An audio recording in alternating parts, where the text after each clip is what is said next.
make a quick little video on how I color grade.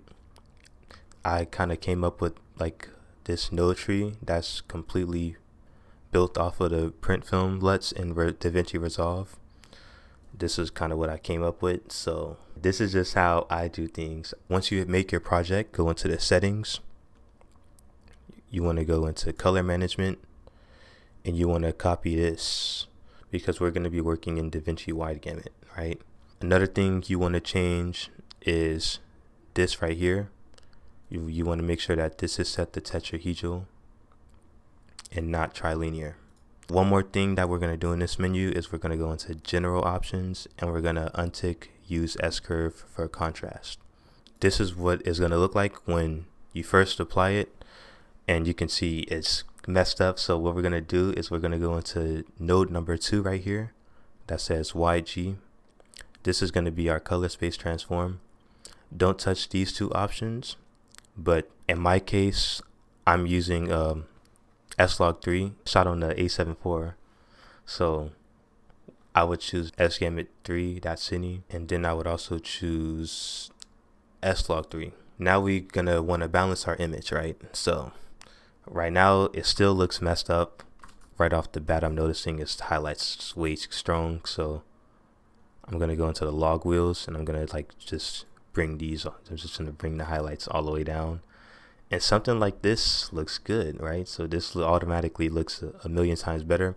I do want to preference the better you can expose in camera properly, the better this will look. I kind of have a bad habit of overexposing my highlights. As you can see, I kind of just took them all the way down. You would do your normal adjustments, color correction adjustments in here. Now, I really like warm images, so I'm going to bring the temperature to maybe 160, and that looks good. I'm also going to bump the tint to more to the magenta side as well. This is what I like doing. Probably not the correct way. It's just kind of how I get my look. So now once we have our image balanced, this looks pretty decent to me. Onto primaries. Now this is where you would actually use your wheels, your color wheels. For this, I kind of like the way it looks just kind of already. I'll add some saturation, so I'll probably bring this up to 60. Not too much. I don't want it to be too saturated. Looks pretty decent. One thing I'm also going to do is I'm going to kind of bump the contrast a little to maybe 1.1. I'm also going to move the pivot as well.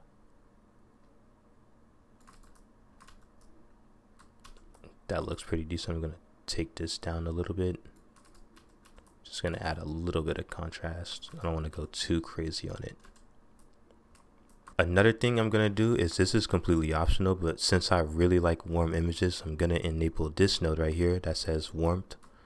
This just kind of gives a little warm boost. Kind of warm boost, here's without it and here's with it.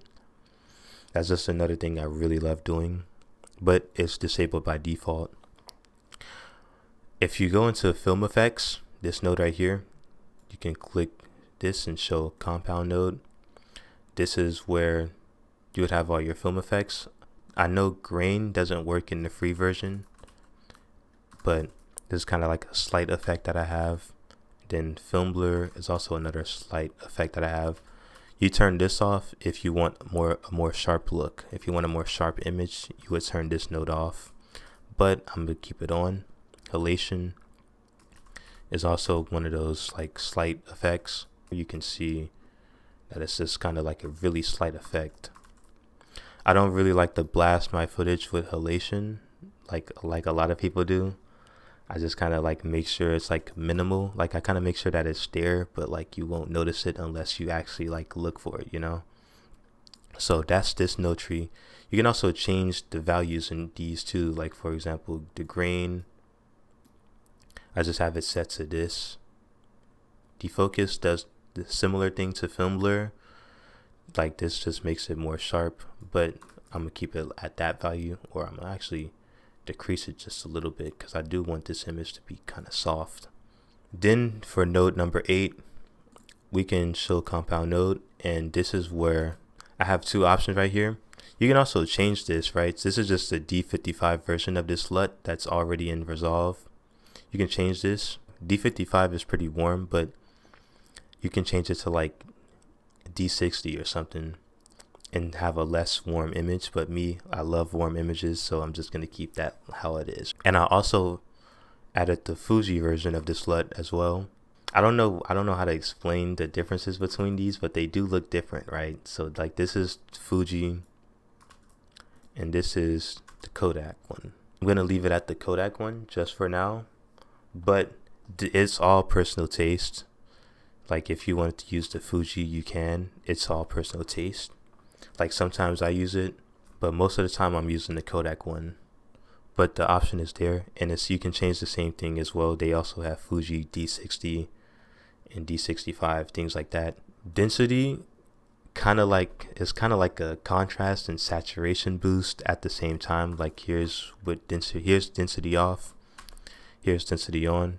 I kind of don't like it for this shot. It's optional hit or miss things that it might make the footage look better or it might make it worse. It's just kind of a hit or miss thing. This node right here is the optional effects. If we enable this, you can see, like if you notice in my videos, I have this RGB split type of thing going on. What that is prism blur, and this is kind of too strong of an effect. So what I'm gonna do is I'm gonna change the aberration distance.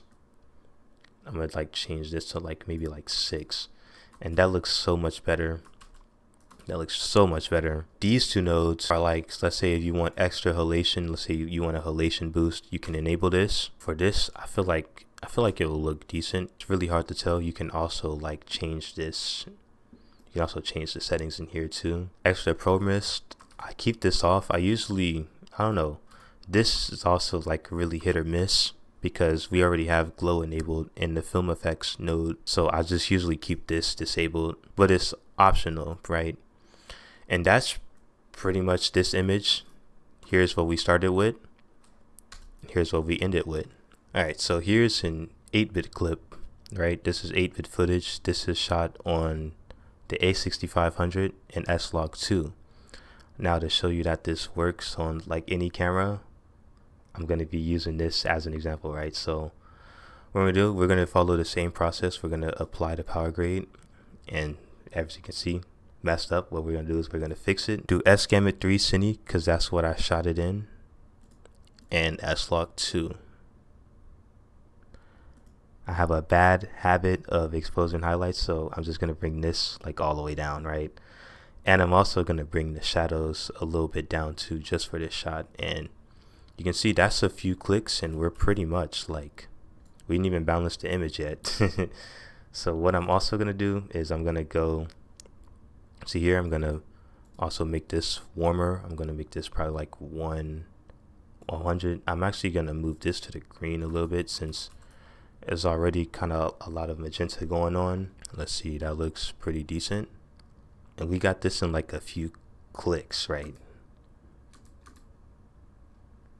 That looks pretty good. What I'm gonna do also, I'm gonna keep the warmness. I'm gonna keep the warm node enabled also. And you can also change the strength of this, by the way. I just kind of have it on 0.7, but you can change the strength. The density node earlier, like sometimes it can look good and sometimes it looks bad. But for this case, for this shot, it looks good. This is before the density node. This is after the density node. And it looks pretty good. So I'm gonna keep that enabled. Also, we can go into print film. Let me see how the Fuji one looks. So the Fuji is a little bit more greener. It's kind of like a little bit more greenish. These honestly equally look good, not gonna lie. Like these two equally look good. But for this, I'm just gonna keep it on the 2383, but Fuji looks really good for this shot. One more thing, I'm gonna increase like the saturation a little bit. All right, so something like that, just something slight, maybe like 65, or color boost. You can also do that.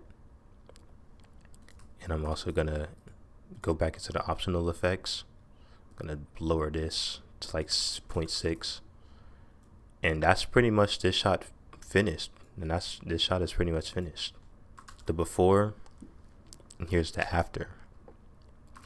Now let's say you got noise in your footage, all your noise reduction in this node right here. Before you do any adjustments in these nodes, right? You would do your noise reduction in here, and that's pretty much it. I mean, that's pretty much how I color grade my videos. I wanted to make this node tree. This clip right here is S-Log3 footage, and this is kind of like what I did. So if we go into the color warper, you can see I kind of changed the color of the sky in the primaries node. This is a more heavy grade, but it's pretty much the same process, you know. I'm gonna also enable the optional effects. Also bring this up just a little bit to like maybe 0.7, and that looks pretty good, you know. And one more thing is that if you want a sharper image, like I said, you just go into the film effects and you would turn the film blur off, and you can turn grain off as well if you just like the color, but I'll just keep this on. But you can go into here in the film look creator node, and you can just make sure the image is at 100%, image defocus at 100%, and now the grain is pretty sharp. Now you have like a much sharper image and not like a soft image. So that's pretty much how I color grade. And over time, since it's just the first version of this, but over time I'm going to be making this much better. All right, I'm going to be making this much better over time.